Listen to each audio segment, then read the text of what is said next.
Welcome to another highlight show of wonderful B.rad podcast guest interviews. I hope you are enjoying this series.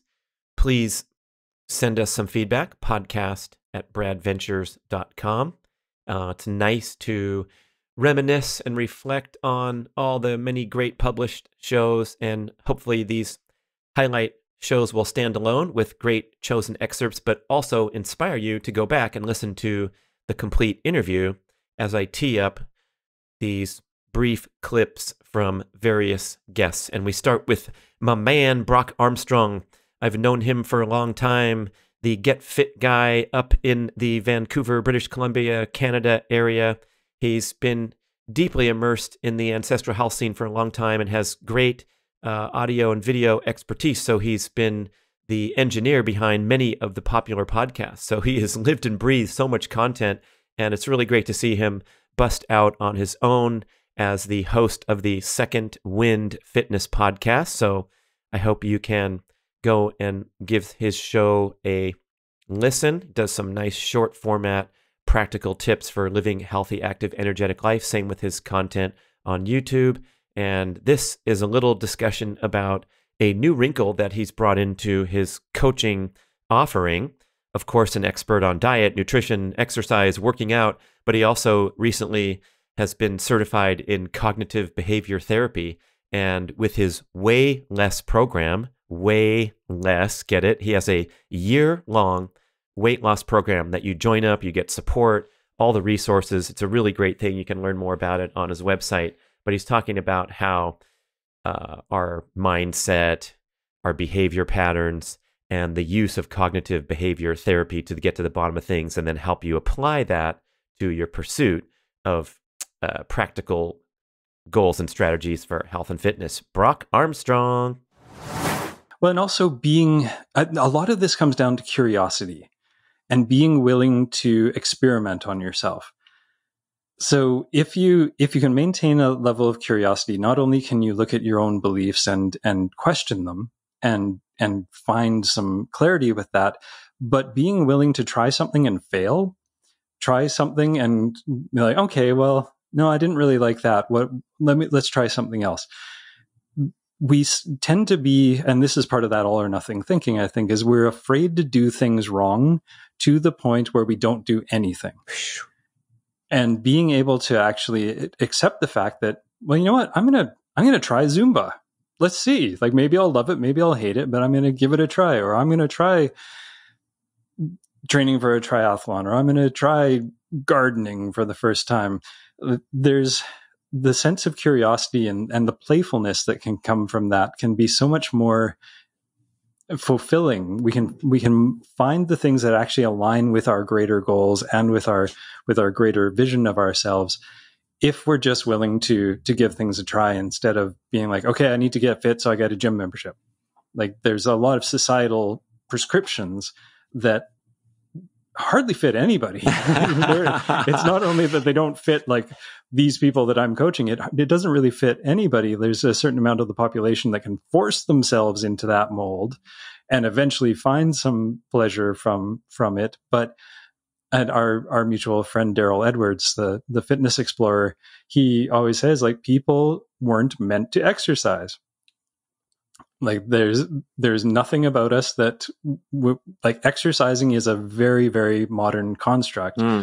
And so we're not predisposed to do that. We are predisposed to enjoy moving our bodies and challenge ourselves and do all the wonderful things our bodies are capable of. But exercise in and of itself is a very modern construct, and we're not genetically defined to do that sort of things. So keeping that in mind and just looking for ways to actually, like Katie Bowman, our friend biomechanist Katie Bowman is the great advocate of that, just finding ways to do stuff in the garden that uses your body in unique ways.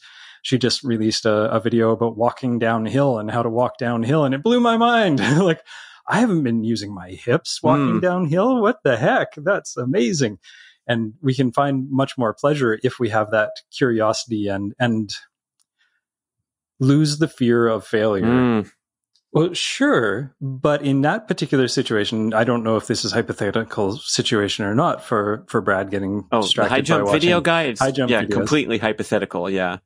I would say, well, in which situation? Like, what are you doing right before you start watching those high jumping videos? Like, what's the activity that you're Oh, engaged in? Brad's getting processed on his own show. Well, Okay. it's no better way to do an example That than is to. correct, people. I am game. Here we go. Right. So is it, you know, lack of taking appropriate breaks at opportune times every 20 minutes to keep my cognitive function sharp and keep my body energized? Let's stay more high level, more specifically. Like, what should you be working on when you're watching the high jumping videos? Excellent question. Yeah. You know what? I'm going to say it's the most cognitively challenging tasks are the ones that I like to jump out of with abandon. So it's like writing a book is probably the hardest thing that I do. I can certainly fire off emails, no problem, while the video's running. On the other side. I mean, so that's my answer. Is that when the going gets tough, Brad goes to YouTube. Okay, so why do you want to be doing those cognitively difficult tasks like writing a book? Like, what is your motivation to write the book? Well, yeah. So the sense of satisfaction and accomplishment and all those wonderful things flow from putting yourself into challenging situations and persevering. And that's the process of living a rich and meaningful life. And Dr. Lustig talks about this in his book, Hacking of the American Mind. We have the serotonin receptors, which are happiness, contentment, fulfillment, all these great things that give us a rich and meaningful life. And then we have the dopamine receptors, which are at war with the serotonin receptors. We routinely flood the dopamine receptors with all manner of indulgence and instant gratification in modern life, to the extent that we crowd out our ability to persevere through daunting challenges and struggle over a manuscript. When why would I do that when I have a chance to see Tim Barry and Barshim sharing the gold medal in one of the greatest moments in Olympic history? But why do you think it's important to write this book? I guess, there's that wonderful part of me that has high values and ideals and wants to make a difference and make a contribution to the world, instead of just being a dilettante who has, a high competency with watching YouTube videos. But can you see, like, we could keep going like this. I don't think we've hit the crux yet, but we call it the 5 whys. Like, this is just one of the exercises that you can do. Well, what am I at? 4? Are you going to give me 2 more on 3? Well, we could, but I think we can get into some really personal stuff when we get into those, and that is the point of it being 5, because usually the first 2 or 3 whys are very okay, why do you want to lose weight is a really common one. Like, I'm having a lot of trouble, I'm eating snacks, and like, oh, well, why don't you want to eat snacks? Well, because I'm trying to lose weight. Okay, well, why do you want to lose weight? Well, because I'll look better. Well, why is looking better important to you? Well, because it'll help my self-esteem and stuff. Well, why is that important to you? What's important about your self-esteem? Well, when I was a kid, I was ridiculed. And then it gets very personal and gets really specific, to the point where then we can say, okay, so in those moments when you are about to look at a high jump video, you know what's going on. You know what the issue is, or what the root of the behavior that you're about to elicit is. And often that can be enough to shut it down, or we get to the bottom of it and you don't know why. You don't know why you're writing that book. And so being distracted is super duper easy, because you don't really care at your root. The book is not important enough to you. Watching high jump videos is much more engaging and exciting. And sure, you can get into all the dopamine and serotonin and all that kind of stuff, but that's completely irrelevant if your drive to do something is true and sustainable and stuff. Then you won't experience those kinds of things, or you can at least defeat them a little bit easier. But often we get to the bottom of things and realize, well, you actually don't want to lose weight. You want to heal a relationship with a parent, or you want to do something different that has manifested a belief that society has somehow said is going to fill that void, instead of actually addressing what the real problem is. So sometimes we write books because we want to feel validated, not because we really think that our message is so vastly wonderful and amazing that I need to share it with the world. And so it's a lot easier to get distracted or to engage in sort of coping behaviors or numbing behaviors instead of actually doing the work.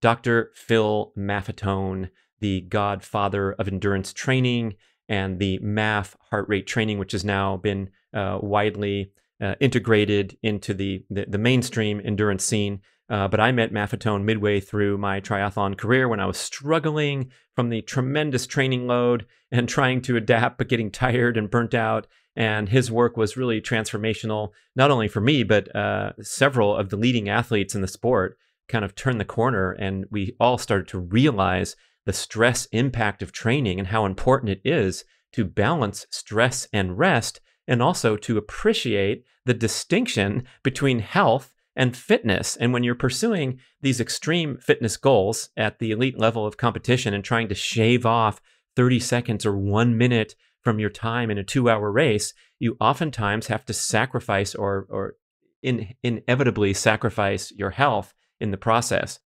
So the voice of reason that is Dr. Maffetone was in our ears, helping us understand how, when you slow down and minimize the stress of your overall training load, you can get faster and faster without breaking down, falling apart, and having those interruptions. So let's listen to Dr. Phil Maffetone. I'm doing it because I want to reduce stress. And that's one of the things that anyone who understands stress, which we define as being physical, biochemical, and mental, emotional in nature, does. They recommend reducing stress. And there are a lot of stresses people can eliminate or reduce. And then what happens when you do that, the body is now healthier and more fit. And now you're able to cope, you're able to adapt to all the other stresses, which we may not be able to change. So yeah, I do it for selfish reasons. At the same time, I want to be able to explain how somebody can do those things, and it's really, the stress thing is really what it's all about. If we I'm into the big picture. Sometimes we have to whittle down and say, well, here's the mechanism that's going on in the knee joint when you get injured. But there's a big picture. And that's a really nice place to start, because when you see the big picture, you see what are the things that I want to devote time and energy on to help myself, to help become more healthy and become a more fit person, improve my natural human performance, whatever that may be. And stress would be, in a general sense, stress would be the only thing we need to worry about by definition, because all the physical things that you and I have talked about over the years in terms of training, how do we run a better marathon, et cetera, all the things we've talked about regarding food and nutrition and all the bad oils and hydrogenated fat and, well, now they call them trans fats, synthetic vitamins, all this. We can all throw that into this thing called stress, because there are physical stresses that we need to deal with. There are biochemical stresses, which is where nutrition is and food. And there are mental, emotional stresses, which is our education or our miseducation. Pain is there too. Pain is something that is an emotion. And so when we put all that together, we say, well, now I'm really confused. Now I'm overwhelmed, because if I make a list of all my stresses, which I recommend people do, it's unlimited. I mean, I've got, I'm up to 57 physical stresses I'm under. I've got, 107 biochemical stresses, and I've got all these mental emotional stresses, many of which I really can't even define, but I know they're. So what do I do? It's and everybody's waiting for the answer. I don't know the answer because it's individual. It's very personal. I can give you some ideas from a physiological standpoint. When we look at things like, well, we brought this up before.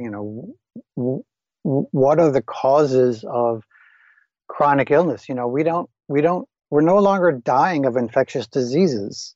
We're dying of chronic illness. Most people today die of chronic disease, and virtually all those diseases are preventable. Everybody knows that. Scientists know that. Clinicians know that. You look up on the CDC website. These are preventable conditions, which means they don't have to happen. And so, what do they have in common? What are all these chronic diseases?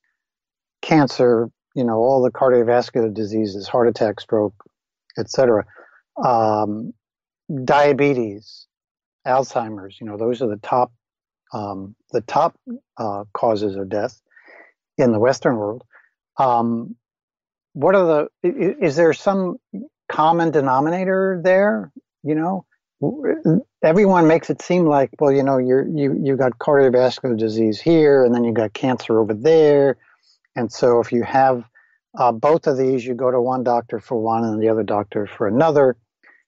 In end stage situations, that makes perfect sense, and having a specialist is really wonderful. However, why are we all waiting around to go to a specialist when we could be more proactive? But what is the common denominator? It has to do with being over fat. Okay, the next clip is more from Dr. Phil Maffetone. Since we did back-to-back shows, we tend to talk for a long time, and I split it up into 2 bite-sized shows. But boy, we covered so much, and now we cover with fascination the great marathon runner Eliud Kipchoge, who broke 2 hours in the marathon, famously broke 2 hours in the marathon, and the concept of an athlete being able to run 4 minute and 32 second per mile for 26 miles in a row is really mind-blowing for anyone who appreciates how fast that is. It's virtually a sprint for almost all humans, unless you're a world-class runner, and he can carry on for 26 miles. And Dr. Phil talks about some of the misconceptions and what is required to train and perform at that level, the importance of power and explosiveness, even as applied to an extreme endurance event like marathon, because he's going so fast, and also, again, hitting those important points about the importance of performing and recovering, not just working hard and thinking that's going to get you to the finish line. So more from Maffetone. Here we go. What happens to, say, a runner as they age? What happens to a runner? Well, Kipchoge, okay? When he was running 5,000 meters and winning, I bet his jump height was close to 25, 30 inches. That's so funny because the marathon has long been the dumping ground for the endurance athletes that didn't have enough speed to be competitive at 5 and 10K. And now we're looking at the guy who's going to shatter the records and win the gold medals. It has this explosive power in his body, as well as the ability to handle the endurance regimen, which probably, Wade Van Niekerk probably couldn't do that well as a marathoner, the guy who just broke the world record in the 400 meters. So at some point, you're going to sacrifice your explosiveness is going to be difficult to train into a marathon person. But that's true. Yeah. That's true. But when I saw Kipchoge's 5K history, I knew he was potentially a great marathoner in the making, if he could just hold on to enough of that strength. That is lower body strength. And so so fast forward to the gym, your workout, your muscle soreness that you develop. When we get sore, the muscle gets weaker. And now we have to look at tradition. What does tradition dictate in weightlifting circles, in strength training circles? Tradition dictates that we work out hard, we fatigue the muscle, which means we get sore, and then the muscle recovers, and it takes 24 hours. Actually, it takes 72 hours in many cases to recover. And I wrote an article called "The Weakness Window." That period of time, that 24 to 72 hour period after you do strength training, is a window of weakness. Your muscles are weak because you worked out to the point of fatigue and the muscles got sore. And that soreness, now that whole physiology has to be adapted to, and that's what recovery is all about. And so during that period, what are you going to do physically? Whatever you do physically, if you're going to play golf or if you're going to go for a run, you're vulnerable to get injured because your muscles are weak because you did this workout that caused them to weaken. So the answer to the problem is, how can we build strength without getting weak muscles? These windows of weakness twice a week, that's a problem. It's also a problem because that approach to strength training also builds muscle bulk. And the last thing you want as an endurance runner is more muscle bulk, because your running economy will get trashed. You were talking about ounces before in shoes. You put on a pound or two of muscle mass, which is not difficult to do in a strength training program. What is that going to do to your 10K, your marathon time? It's going to trash it. Right. That's some why people are running slower, because they're, in addition to the excess body fat and all the problems that creates, there's additional weight there as well. I mean, some people want to put on bulk and put on size and have different goals or aesthetic goals or what have you, but I think the concern there is this continued soreness. It's not pleasant, it's not enjoyable, and we also have this muscle weakness. So are there some modifications? I know people talk about doing the positive aspect of the lift only, where you lift the weight up and then drop it so you're not getting those eccentric contractions that lead to muscle soreness.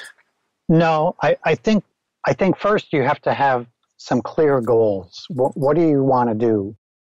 Next up, I would love to introduce you to the powerhouse queen of the Sacramento news scene. It is Deirdre Fitzpatrick, and she has been an anchor feature reporter on KCRA3 Sacramento for over 20 years, cranking out every single day. I believe her wake-up time is 3 a.m., and she talks about her routine and balancing her challenging, demanding career with family life and her child, and also her tremendous enthusiasm and accomplishments in the endurance sports scene. And we're talking a few years ago now, but in 2022, she completed both the Sacramento Ironman and then soon after, weeks later, the annual California International Marathon in Sacramento, and weaving in her reporting with all these ambitions that she does. She's covered many, many Olympics. She had a binge of covering winter and summer. Again, they happen every 2 years. That's gone for quite a long time, all the way up to COVID, I think, and dating back. So she's a veteran of Olympic coverage, and you're going to hear all kinds of fun, inspirational things from her. She started her own podcast called Dying to Ask, so I recommend that highly, where she brings in guests. I've been a former guest on the show and peppers you with questions from a true news reporter angle. So here we go with Deirdre Fitzpatrick of Sacramento, hostess of the Dying to Ask podcast. I love the idea of running through your community. I love that I know every inch of the course. I'm on the board that helps put it together. So I'm really proud of what we do with it. It's an incredible race. Yeah, and we generate a lot of money for youth fitness programs, which I'm very passionate about. And I know you are too. And for other running and fitness related causes in the community. So yeah, I've done that. Done bunch of half Ironmen, and then I've gone to 3 Ironman competitions, and I've finished 2. I got kicked out of one of them, but that's for profanity or no, just for not failed doping test, not being good enough, I guess. Finished 2 Ironmans on a felt bicycle, just pedaling away. Fantastic! Wow. And so does that give you some type of balance to the extreme intellectual challenge of your career, I guess? Yeah, I mean, I think probably it's a stress relief. I love the idea of being kind of comfortably uncomfortable. I like the sufferfest. I like that feeling of pushing yourself and knowing that you still have something left to keep going. I think when other things in your life get hard, you can remember and think, oh, I remember how crappy I felt that day. I got through it. So I'll get through this. And so I think I get a lot of balance out of it. But I think for me, probably the biggest thing is it's a reset after a stressful day. If I come out of here and my brain is about to explode from being in a newsroom all day long, which is just like a high sensory overload most of the time, I go out and I run and I sweat and it's gone. And to me, it's that mental boost, reset, start the rest of the day, get into family life after that. But the battery power to me is a question. Like, how can you do it all? Is there another component of pure stress relief where you sit in the garden for half an hour and knit or hit the sauna or something? I read. I'm a big reader. Of reading for non-work related reasons? Yeah, fiction or something? Fiction. Really? Fiction. Wow. Yeah. So she has time to wake up at 2:45, crank out many news channels, crank out big mileage, read for pleasure, parent your kids, then you crash out at 8 p.m. or what? Crash out between 8 and 9. Serious? So you're down. I'm down. Lights out. I fall asleep in 5 to 10 seconds. You've been to she did a sleep story at the sleep center. No, it drives my husband insane because he's not a great sleeper. And so literally like I put my head down, I'm out. Wow, that's interesting. I mean, it's got to be related to the amount of exhaustion, the volume of work you did during the day of brain and body. I don't know. I mean, or maybe I'm just wired that way at this point. But it's probably the reason why I've been able to do this job, this shift for as long as I have. Right. I don't think an average person could take this. I don't think an average person should. I mean, I don't. I'm not saying it's a healthy way to live. I'm just saying for me, it's worked. I did an interview recently. Works for me though. I did an interview recently with a psychiatrist for a story, and she was asking me a lot of questions about the time I get up and how much sleep do I get and what do I do. And after she had asked me about 6 questions, I thought, is she diagnosing me? Like I felt like I was getting grilled. So finally I just said, I feel like you're studying me or something. Are you trying to figure out like what's wrong with me? And she goes, oh, I know exactly what it is. I said, well, what is it? She said, oh, you have this trait we call resiliency. And she said that in certain professions, they put people through these personality tests to figure out like, for example, in medical school, everybody goes through the same basic courses, but to figure out what's a good specialty for you, they do some sort of a test, and it figures out your ability to react to certain types of situations and like who's going to survive and who's going to thrive and who's going to like fall flat on it. There's nothing wrong with it. You're just, meant to do one thing over another. And so for people who want to work in like an emergency room, you need this resiliency factor because you're the one who's going to, oh man, here's another case that just came in and I haven't slept for 24 hours. You're on it. Your adrenaline is fired. You're clear thinking. You're ready to go. And somebody's going to be better suited for that than say they might be for like dermatology, where you're going to have much more, just as challenging, but just different kind of schedule that would come along with it. So she said, oh yeah, you've got the resiliency thing. That's exactly why you've been able to do it as long as you have. Next, we get to hear from the young, dashing William Shewfelt, who burst onto the health and fitness scene as a youngster, 21, 22, 23 years old. He was co-hosting a podcast with Chris Bell. Then he started his own podcast, which I named, thank you very much, Will to Win. And then he transitioned to a music career. So I think he's deep into the music scene and putting up some great stuff on YouTube. And this guy was a peak performer all the way. I had him on one show, and I was compelled to get him back for a second and a third appearance because his focus, his determination, and his methodical goal setting was so impressive, especially for someone so young. And so in this show, he talks about using that methodical approach to carve out the body of your dreams and win that frustrating battle against excess body fat once and for all. And he gives a nice quote. It's easier than it seems if you just do it correctly.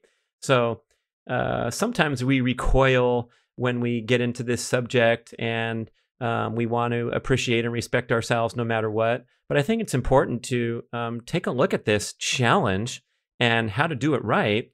And if some of the stuff doesn't resonate with you, that's fine. But there is a way to do this where you are disciplined with your diet, with your exercise. You don't have to struggle and suffer and engage in these ill-advised methods, which are the commonplace approach to trying to drop excess body fat, and they work only temporarily. So let's hear from William how to do it correctly. It's kind of like you have to be patient and don't go for the instant gratification. Just know, okay, I'll just follow this plan over time and eventually the results will come. But it comes from a result of just consistently following it. You can keep trying to push yourself, but you'll just push yourself into a wall and you won't get where you want to go. Well, the results will come so easily too. It's a little frustrating to see how much pain and suffering is going on out there. And if we just did the hard work to build the metabolic machinery, as Mark Sisson says, to be good at burning fat, then I imagine like you're just putting your hand on a dial and saying, I'm going to get down from 6% to 3.8 because I got some photo shoots coming up, and then I'll take a vacation and allow things to get back to whatever baseline. But we can act like the Hollywood star who's building their physique into the role by demand. That's exactly why I get so excited about this. So it's like, it is easier than people think. Once you have the right strategy and approach and you have some practice doing it and you've built the habits, it's easier than you think. For me, like previously, if I wanted to get down to 5% body fat, it would have been hell. As a vegan. As a vegan, it was nearly impossible, but it would have been hell. So it's caloric restriction. Vegans at 5% body fat or under, please send your photos to the email getoveryourselfpodcast@gmail.com. No. And prove me wrong. But it's really, really difficult to do that without some form of severe restriction in some way. And you feel pretty crappy the whole time. And that's something that a lot of diet gurus and fitness and Instagram gurus tell you. Well, when you're cutting, you are going to kind of feel hungry and you are going to kind of feel like crap. But the thing is, like, nowadays when I tell people, I feel so good, I have so much energy, I eat to satiety, I feel great, and I can bring my body fat down to 5% if I want to, and it'll take about 5 days. And people are like, no. That guy's full of baloney. He's suffering. I know it. He must be. That's what a lot of people think. And it's crazy. Like, Chelsea has seen this, and I guess I have no other eyewitnesses besides Chelsea, but it's like... I'm still nice to her, I swear, even though I'm fasted. It's like, it's very, very possible to do. But you want to be prioritizing nutrient density, work with your body, incorporate intermittent fasting, and just follow that approach over time. Don't train yourself to a pulp, and it'll happen. When you work against your body and you force it, that's when bad things happen. Oh, speaking of the training, I had a couple questions, like on those resistance workouts that you described, where you're in the in-between weight, not the heavy weight, a little higher reps. What's the total duration of the workout? Usually it's around 45 minutes. So usually it's just a 45-minute workout. I follow a very typical bodybuilding split where I'll do shoulders and back one day, I'll do chest and arms the next day, and then I'll have a leg day as well. So it's basically doing those. In the program, I basically outline an entire workout for you to do, and then it alternates over the weeks. But what I do currently is I literally go in, I know it's chest and arm day, and I just think, what do I want to do? So I'll come up with 2 exercises. I'll superset a chest exercise and arm exercise. And I'll say, I'm going to do that for 5 sets. And then within that, that's where the intensity comes in. So I don't have anything written out. So I'm going to push myself as hard as I can with those. So I'll either be doing more weight or more reps, and I'll keep it as intense as I possibly can, bring the rest periods down. There's a number of ways to increase intensity. But to me, that's what makes it fun, and that's what turns it into a game. If I had a written, workout, then I could be pretty much overdoing it, or I could be underdoing it. So that's why I like to sort of have that intuitive approach nowadays. And that's really what I'm all about. Just having fun with it. And that's where the results came for me. And the zone 2 cardio, how is that in heart rate terms? So for me, usually I try to stay in the 150s, 23 and 180 minus that. So I usually stay in the 150s, and I've been doing it for a good while now, where I think I've built up my zone 2. So yeah, I usually stay in the 150s. Comfortable. Yeah, it's very, very comfortable. It's a great time to do other things and get your mind off the time. That's usually when I'm listening to audiobooks or podcasts or things like that. Next, I am joined by the 2 legends of triathlon, Dave Scott and Mark Allen, both 6 times winners of the Hawaii Ironman World Championships. These guys were the original, 2 of the original Big 4 that dominated the sport from its professional inception in the early 80s and dominated for many years and performed at the very highest level. And their epic race called Iron War in 1989 is still talked about and celebrated. They destroyed the record at the Ironman race course by around 20 minutes and were very far ahead of third place. And so here were 2 guys at the absolute top of their game, and they raced side by side for 8 hours until the very end, when Mark Allen broke away for his first Ironman victory with several failed attempts, and Dave followed in at second, trying to win his 7th Ironman. And Mark Allen went on to win many more to get his 6 titles. And Dave had some injury problems and some time off. He was getting older, and then he burst back onto the scene in his later years and took an incredible 2nd place at the age of 42. And then I believe at 45, he came in the 5th place in the Hawaii Ironman. He's still coaching, had a great show with him talking about his coaching career and training principles. But here, these guys give you a little different twist, and they talk about some personal mindset and behavior and lifestyle challenges dating back to when they were top athletes that they've never really shared before in public. So all we saw in the triathlon world were these guys gracing the cover of the magazines, winning yet another race, breaking the record. And Dave gets real and talks about the depression that he battled throughout his career. And Mark talks about the disappointment and the discouraging times when he was favored to win the big race in Hawaii, and he was snake bit over and over and over. And so the struggle, the perseverance, and the complete human that we get a glimpse of in this interview, where I'm talking to both of them alternatively, boy, you're really going to love it and appreciate it and see these guys in a different light than you ever have before. Dave Scott and Mark Allen. I kind of look back at my career, and I think those were pretty destructive moments, Brad. And I think we can kind of put them in a box and say, but the outcome is, oh, you won 6 Ironmans and you did pretty well athletically. I can look at those periods in my life, and they brought me down so low, similar to any other depression or compulsion that people have. And I kind of parallel to an alcoholic. We know that we shouldn't drink too much, and if I drink too much, it's going to set me over the edge psychologically and physiologically. And people would always say, my close friends, Dave, just go out for a 4-mile run. You'll feel better than doing nothing. And I always had this sort of compulsive behavior. It was all or nothing. So 4-mile run wasn't the dosage that kind of mollified or tempered my depression that I had. And I knew it was real chemically induced. The more I put off exercise, which was my release, and ultimately my release every time I dig myself out of it, I also treated myself to this self-inflicted torture. I think that seems kind of excessive in the word choice I just put on it, but it got to the point where I didn't want to talk to anyone. I didn't want to see anyone. I would isolate myself in the house. And the difficulty was just kind of stepping out for the first time, knowing that what I could control was really my fitness, but yet I didn't. So I think it's puzzling for people to understand that. But the simple phrase, it was either I could do it extremely well or not at all. It was black. There was no in between. And, I looked at it because I'm keenly aware of depression that manifests itself with other athletes and also entertainers. And it's pretty prevalent. And it's unfortunate.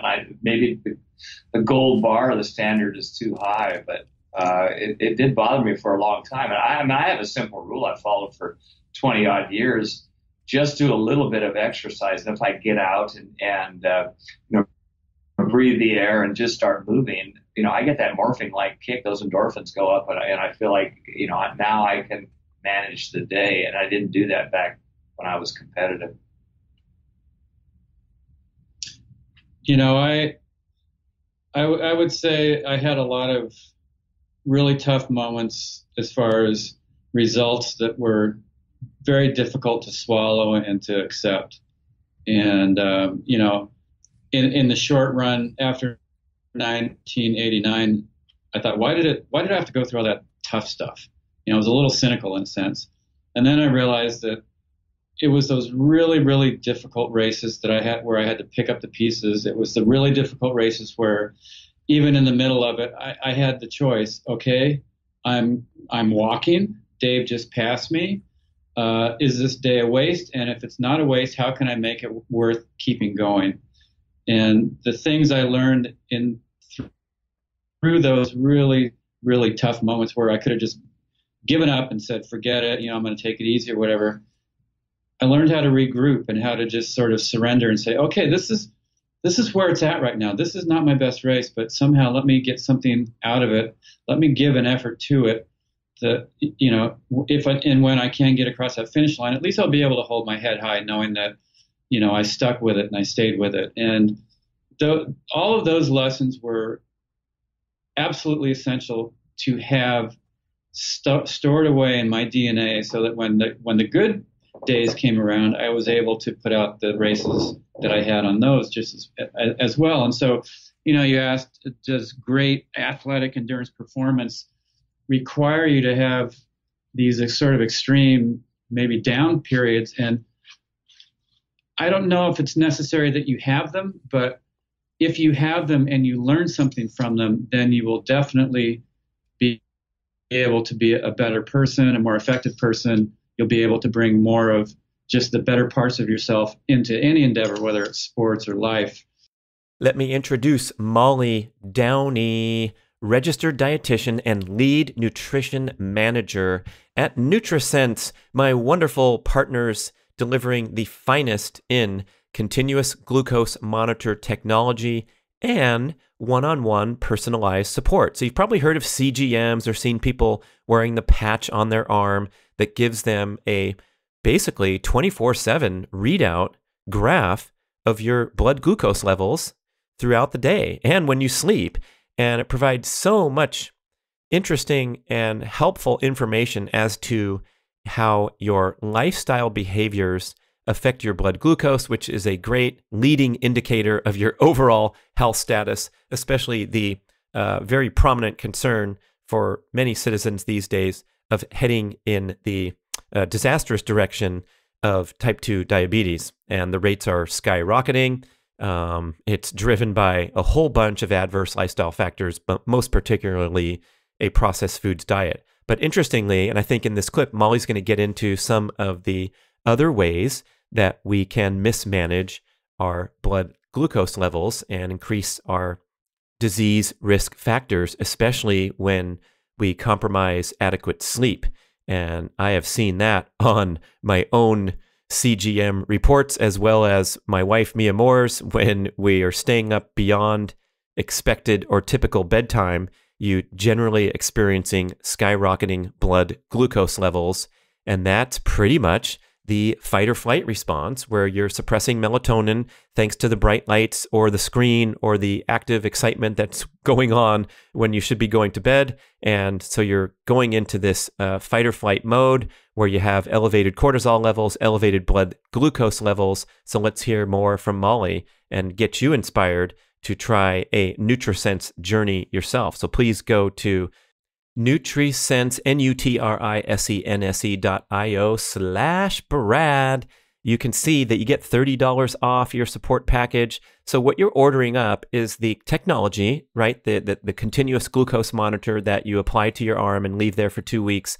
And then you get the app on your smartphone. But you're also getting this incredible one-on-one support where you can chat through the app whenever you want and receive thoughtful, detailed, and very quick responses. So during your journey and looking at these spikes or questions why your blood glucose is responding in a certain way, they can talk you all the way through it. So I really call it a bucket list item for everyone to at least do a short-term foray into the world of CGM technology, and then you can organize your lifestyle accordingly with that instant feedback and behavior modification tool. Let's hear from Molly. So the amazing thing about the continuous glucose monitor is that we're not just focusing on nutrition. We have all these other variables at play. So if we're looking at sleep, for example, it's definitely a fascinating thing that we can discover through continuous glucose monitoring. It's one of the trends that we see all the time. So with sleep and glucose, there is a bidirectional relationship.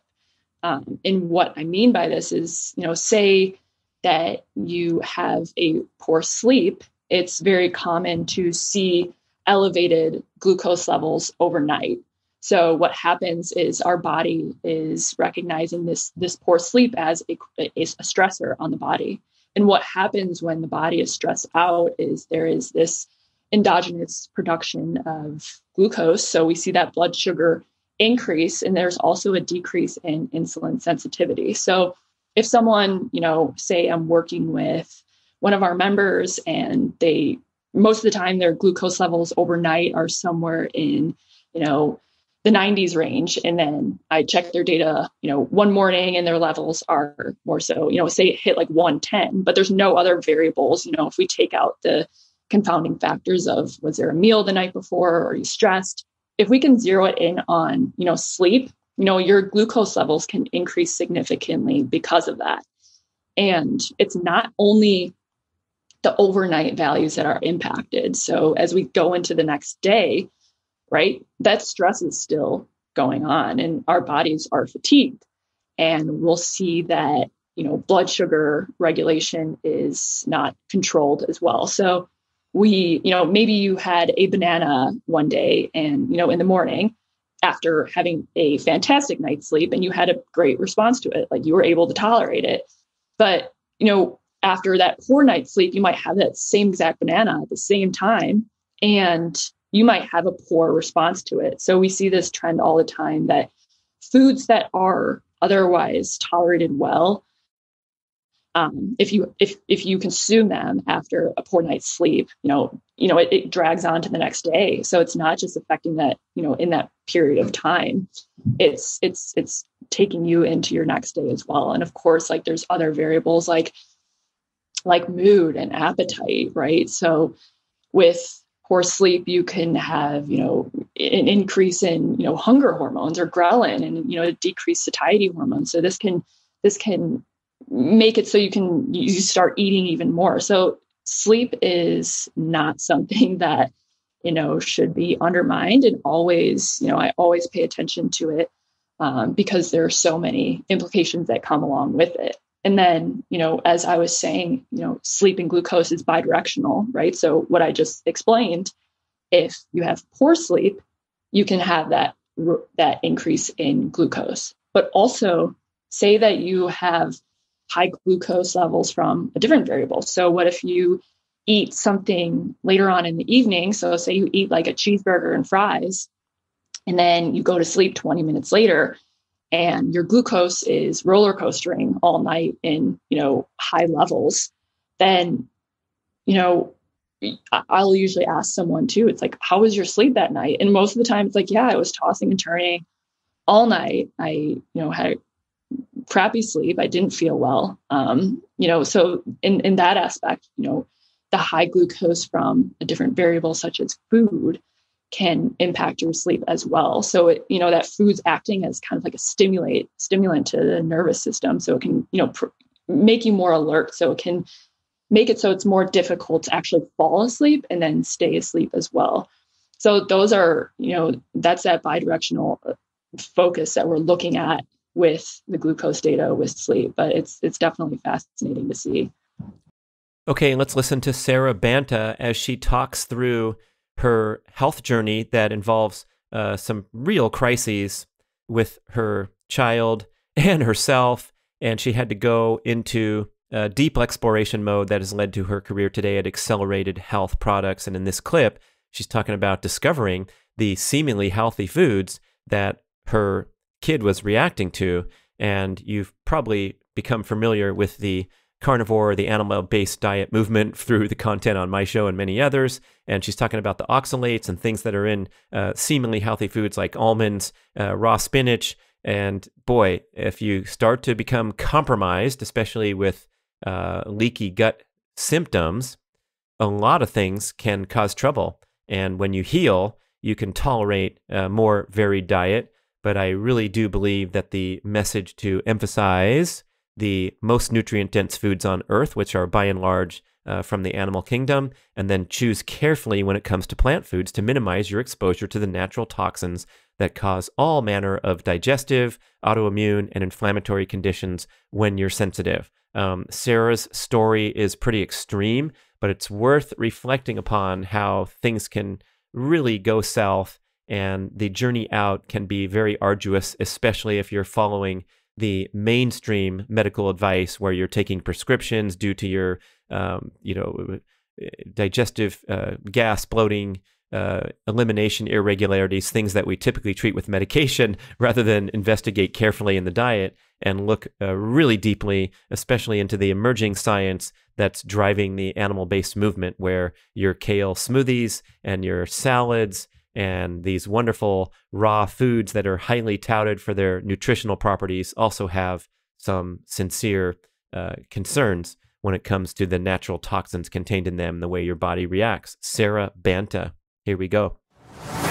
But what I found was I actually started feeling better when I incorporated the healthy carbs at night, and my workouts were better the next morning. I had more energy. I felt like it helped my hormones as well. And what we did as a family a year ago is that we got our DNA tested, because my kids were eating very low carb, high fat, and they weren't thriving. Not all of them were thriving. I had 2 of them that were thriving pretty well, but they had certain issues, but one that wasn't at all. And what we found, Brad, is out of all 5 of us had a different profile of foods that we should eat. And my one daughter, she could not do a ketogenic diet. Now, all of us are eating whole foods, staying off the processed foods.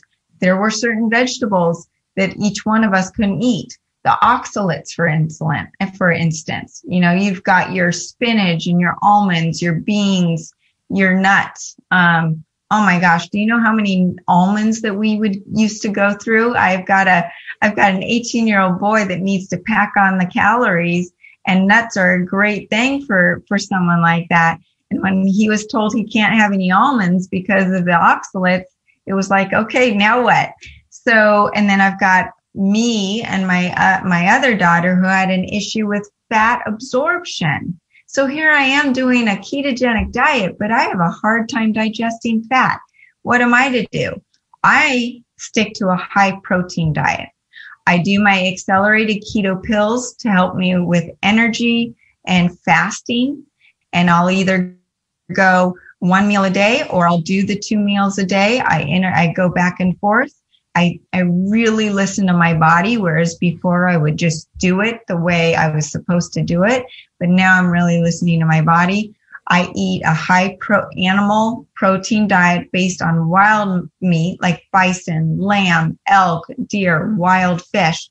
I stay away from chicken because chicken has amyloid proteins which don't break down in the body. And then they get deposited in the brain. And that's what the amyloid plaques you hear about with Alzheimer's and dementia. So we stay away from chicken. We stay away from conventional beef if we can. But we really focus on the wild animal proteins, and that's where I feel best. I can eat a ton of animal protein and feel great. Do I add a lot of extra fat to my food? No. I stick to certain vegetables. The oxalates I stay away from. The sulfur vegetables, I used to eat them every day. And those are the cabbage, the broccoli, the bok choy, the cauliflower, very ketogenic, low carb vegetables, right? They were horrible for me. They made me super bloated. They backed up my sulfur pathways. I don't have a sulfur detoxification pathway. And so people say, well, how are you getting your nutrients? Well, I'm sure not getting any nutrients if my stomach's bloated and I have leaky gut, right? So I needed to heal my gut, get those things out of my body. Now I can have them intermittently because I'm healed, but I can't tip that scale. Once you hit that tipping point, you might have an issue. And then you've got the lectins. Well, what's interesting is I was staying away from lectins for so many years because I knew they were bad, but my body is actually okay with them. So I eat them on a moderate basis. And the nightshade. What kind of stuff are you talking about in the lectin family that you stayed away from, but you're actually okay? Cucumbers, zucchinis, the squashes, all of those. I love eggplant, and I took that out of my diet, and now I was able to introduce it back in. I don't eat a lot of it, but just having it is definitely a treat. And then the nightshades, just like with most nightshades do have lectins as well, but I was staying away from those, and I'm actually okay eating those once in a while. But it's really interesting. My one daughter was okay eating nightshades and potatoes, and then she was eating them every single day, and now all of a sudden she's not okay. But what's great is that what it's taught even my kids is that they're learning to listen to their bodies. When my daughter was having to lay on the couch after dinner to settle her stomach, I said, that's not a good sign. She said, no, you're right. I'm probably eating something that's not meant for my body. So we always go back to the animal protein, the wild fish, and then play around with the vegetables on the side. Because as you know, I don't need to tell you this, that animal protein has most of the nutrients that we're trying to get from the vegetables in the first place. I'm so pleased to present this highlight clip from Dr. Robert Lustig, one of the world's preeminent anti-sugar crusaders, who has done such a wonderful job with his best-selling books. The Hacking of the American Mind was absolutely life-changing for me. The assorted ways in which evil, sinister marketing forces compel us to indulge in these instant gratification, pleasure-driving behaviors to our detriment and to the detriment of the pursuit of a healthy, rich, meaningful life. And then his most recent publication, Methodical, which was the focus of this interview, he throws down some epic and very memorable quotes, one-liners that will help you guide to making the best choices with your diet. One of them is feed the gut and protect the liver. So every bite of food that you eat, you ask yourself the question, does this food either feed the gut or protect the liver? And if the answer is no, you can pass. And so when he means feeding the gut, he means nourishing the healthy bacteria. So we have the high probiotic foods, we have the beneficial fibers that are often touted, and then protecting the liver. We're talking about getting away from the toxic processed foods. One of my most favorite insights from him is when he contends with his amazing life's work and reputation behind this statement that if you simply eliminate processed foods, you cannot get fat, diseased, type 2 diabetes, and so forth. The human is an elegant machine that can handle a variety of different foods, but the processed foods are the single culprit in this disastrous accelerated decline and demise, accelerated aging that we're experiencing today, largely driven by processed foods. Everything else after that is nuance and refining and fine-tuning. So a lot of the content that we get out there and that I talk about is really operating in that 20% of further optimization realm. And even Dr. Peter Attia contends that if you just eliminate processed foods, you're 80% of the way to your longevity and ultimate health potential. And now we have Dr. Lustig throwing down and inspiring you to forever, fight this battle with tremendous intensity and commitment to get those processed foods out of your diet. And I had another memorable insight at the end of our interview when he admitted that he has a sweet tooth himself and that he falls victim to the stuff that he's criticizing and taking apart with his life's work. So it is no small battle. That's why we require tremendous intensity and commitment to clean up the diet and to remain on that path and to withstand the evil, sinister marketing forces that are compelling us to consume these foods in the name of instant gratification, pleasure, and all the symbolism behind it that drinking this alcohol is equating with having a celebration, or going to Chuck E. Cheese is the way that you make your kid happy, and all that nonsense. So let's hear from the man himself, Dr. Robert Lustig. In the book, I talk about the 8 subcellular pathologies that drive all chronic disease. Okay. Now, these 8, I call them the hateful or the grateful 8. When they're working for you, you'll be 110 playing tennis. When they're not working for you, you'll be 40 in a wheelchair with 2 stumps on dialysis waiting for your next stroke. Okay. And everything, of course, in between. Now, those 8 pathologies belie all the chronic diseases that I mentioned earlier on in the program. But they don't have ICD-11 codes. So doctors don't know them because they're not getting paid for them, and doctors don't explain them to their patients. And there's virtually no way to figure them out, from any lab tests. And there's no medicine for any of them anyway, because none of them are druggable. But they're all foodable. And that's what I explain in the book. So here are the 8. I'm going to name them real quick as we're, getting ready to close here. Glycation, oxidative stress, mitochondrial dysfunction, insulin resistance, membrane instability, inflammation, methylation, and finally, autophagy. Now, when these 8 are working for you, you'll be as healthy as anybody. When these 8 are working against you, you're going to be sick as hell, right? And there's one thing that makes all 8 better: real food. And there's one thing that makes all 8 go south all at once: processed food.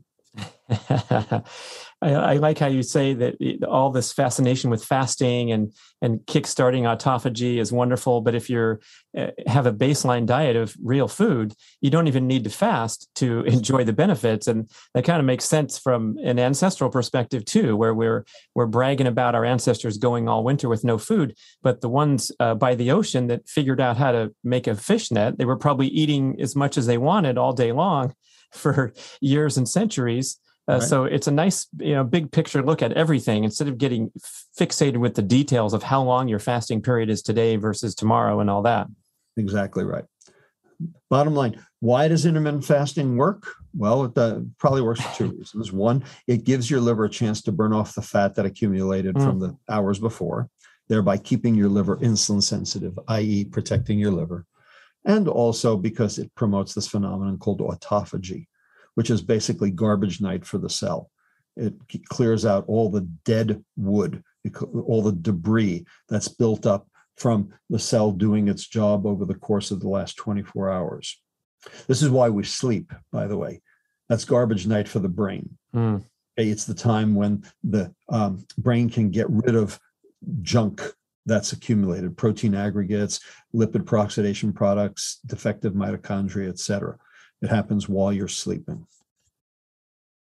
So that quip you made about playing tennis at 110, is that just for fun, or do you feel like we have that potential to become the norm if we figure out this diet thing? Well, if we figured out the diet thing with everything else that's going on in the longevity field, no doubt we can do that. But not if we eat like we do. And what's Nothing's your personal? Gonna save us.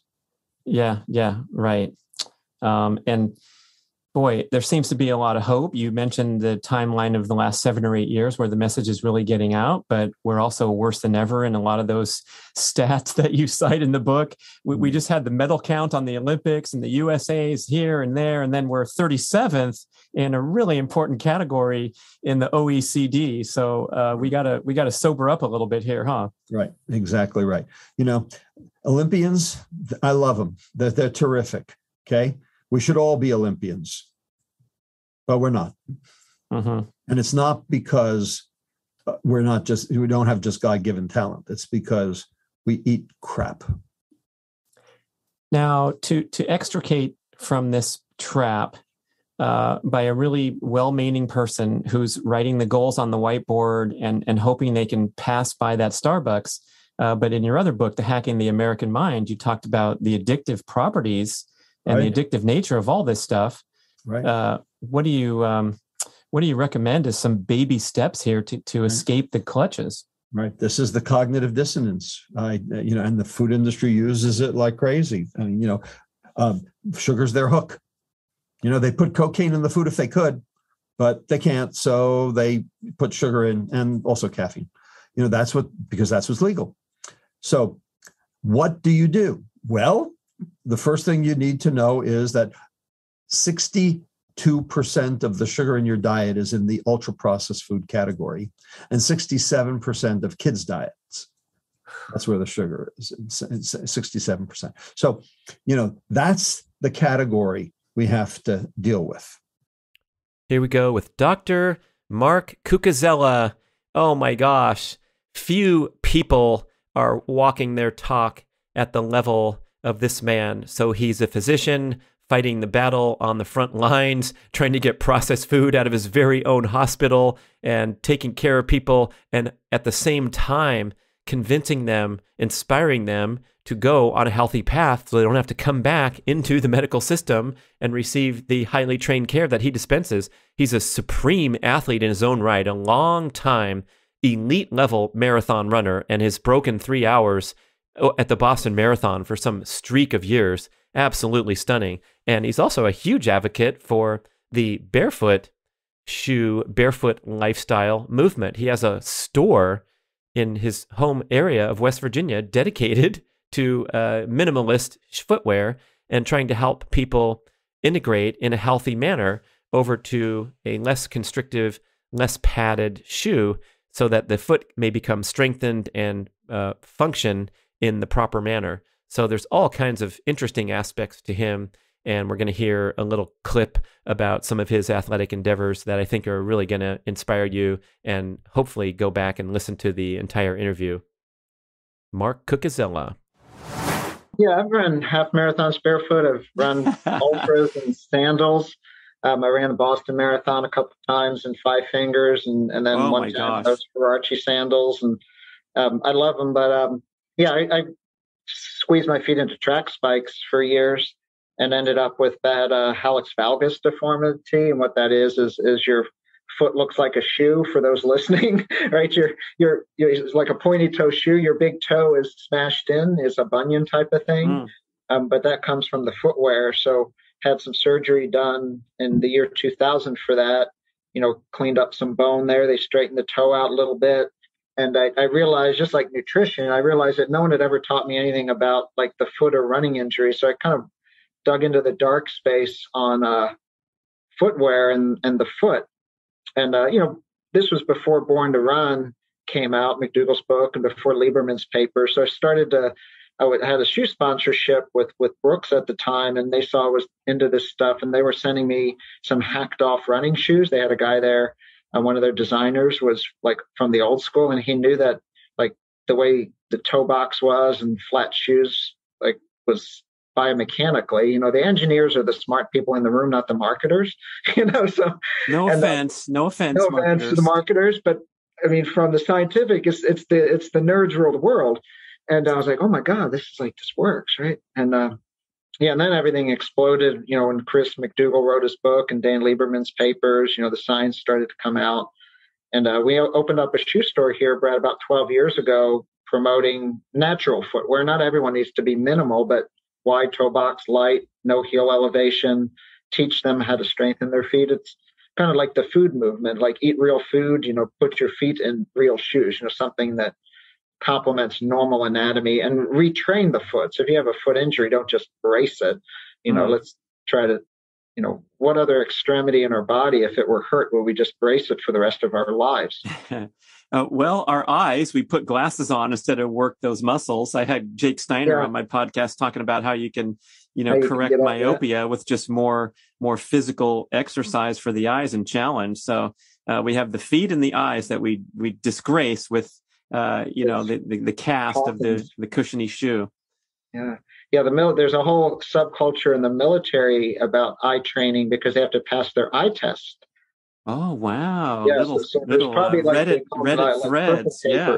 Like you could probably find them on the interwebs. Say you're a 20-year-old kid and you want to get into flight school, right? You got to be able to see like Chuck Yeager.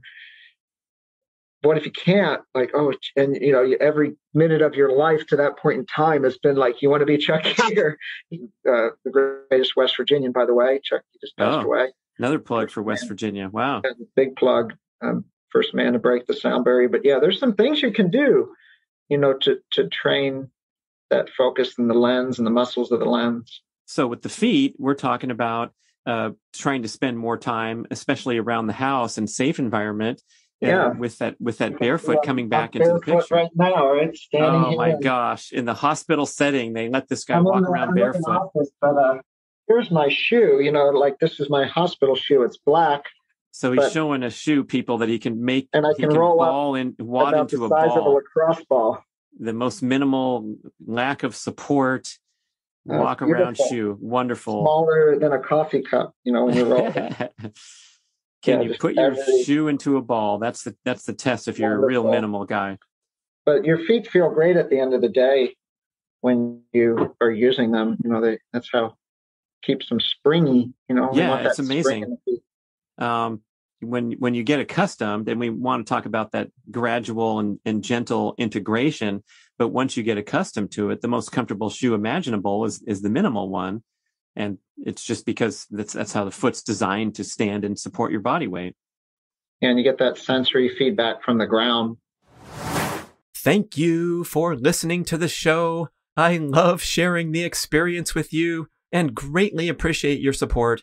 Please email podcast@bradventures.com with feedback, suggestions, and questions for the Q&A shows.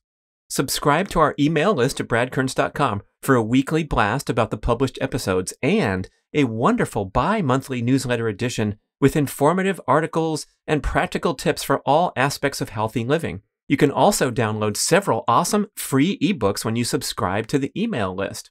And if you could go to the trouble to leave a 5 or 5-star review with Apple Podcasts or wherever else you listen to the shows, that would be super incredibly awesome. It helps raise the profile of the B.rad podcast and attract new listeners. And did you know that you can share a show with a friend or loved one by just hitting a few buttons in your player and firing off a text message? My awesome podcast player called Overcast allows you to actually record a soundbite excerpt from the episode you're listening to and fire it off with a quick text message. Thank you so much for spreading the word. And remember, be rad.